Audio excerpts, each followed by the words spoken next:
Hello friends, good নুন। এখন বাজে দুপুর 2টো।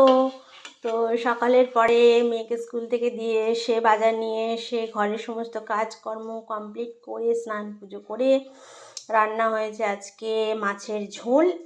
ফুলকপি আলু দিয়ে মাছের ঝোল হয়েছে। আর হয়েছে এখানে কড়াইয়ে এখনও গরম, দেখতে পাচ্ছ, উচ্ছে আলু ভাজা। দাঁড়াও ভালো করে দেখাই। এই যে উচ্ছে আলু ভাজা গরম রয়েছে কড়াইয়ে, গরমই ভালো লাগে।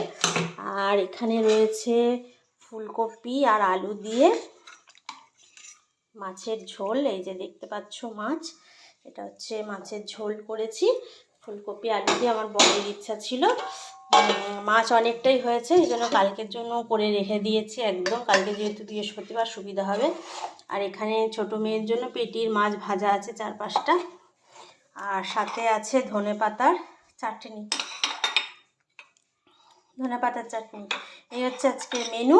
তো আমার যদি শর্ট ভিডিওগুলো ভালো লেগে থাকে, লাইক কমেন্ট শেয়ার সাবস্ক্রাইব অবশ্যই করে দিও। তো চলো এখনকার মতন